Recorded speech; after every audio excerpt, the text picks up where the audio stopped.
Hello and welcome everyone.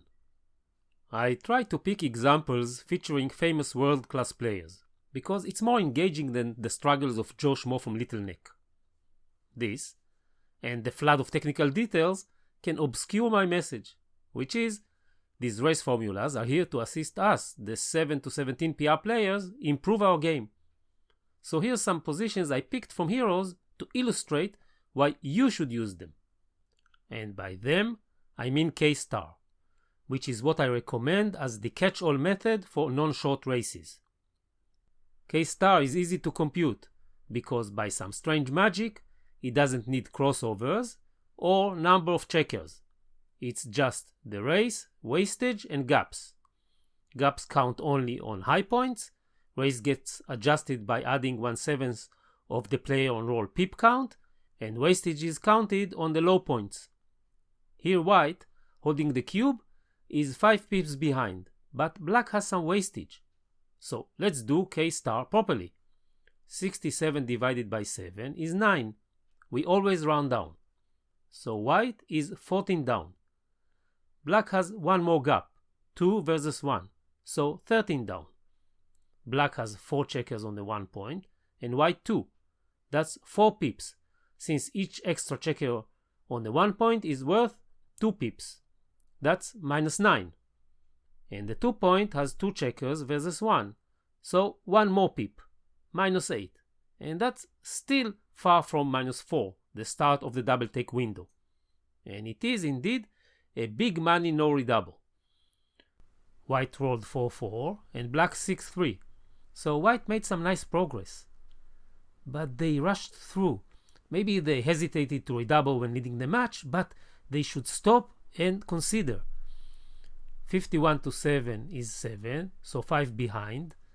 2 gaps for black, still 2 extra checkers on the 1 point, and the extra 1 checker on the 3 balances out black's checker on the 2. So -5 plus 6 is 1. A redouble drop, says K-star. And indeed, it is a big drop for money and at the score. White rolled 6-2 and black 4-1. The situation got even worse. 43 plus 6 is 49, so -1. And black still has the extra checkers on the 1 and 2 points. +4 for white. A monster redouble drop. White rolled 6-5 and black double 4. That's why you have to redouble in time. Why allow your opponent to get lucky? 32 to 7 is 4, so 4 behind. Now white has 1 gap, so -5, and the wastage brings it to -1. So K-star thinks it's a redouble take, but it is still a drop for money. These formulas can't be perfect, but they do far better than you can expect based on such crude counting. And on top of that, lucky us, it's a take at the score, because black is behind in the match. White rolled 4-3, and black 6-5. 25 to 7 is 3, so -7. Extra gap for black, and 5 for the checkers as before, -1. A redouble take per K-star, and indeed, it's a redouble take for money and at the score. White, of course, rolled on, and finally redoubled black out. Oi, a big sigh of relief from the crowd.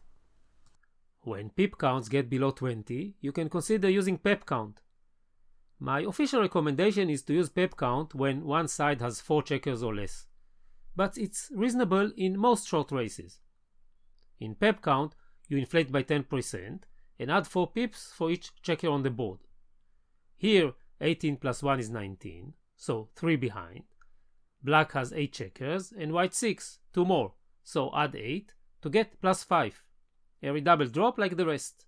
Now, I recommend PepCount for short races, but even with its utter simplicity, she is no slouch in any bear-off position. Here it is 25 plus 2, 27, 6 behind, and black has 2 extra checkers, add 8 to get +2, a redouble take. And if you work out PepCount for the other positions, you will see it is as good as K-star for this particular sequence, but it struggles with heavy wastage and more gaps. Let's move to a less typical position. Race is almost equal, but what is it? White is 9 pips down after inflation and has only one asset, a single black gap. So no double, and it's indeed a money no double. But after a 6-4 by White and a 3-2 by Black, White is just 3 adjusted pips behind, a K-star double take, and indeed a money double take and a missed opportunity for White. And last, a position from my recent game.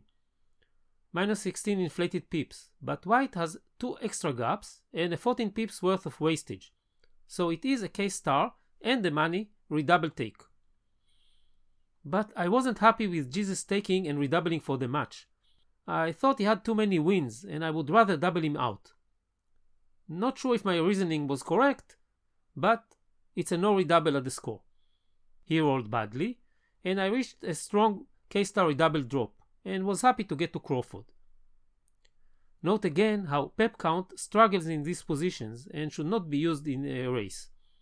But K-star is very effective in most race situations, and you should, like me, at least consult it. I did not follow blindly and doubled, but used the fact that -1 is a take, something I wasn't keen about at the score. And that's all for today. I hope you take the time to learn the K-star plus PepCount combo and start using it online. I think you'll be pleasantly surprised. Keep rolling. Adio.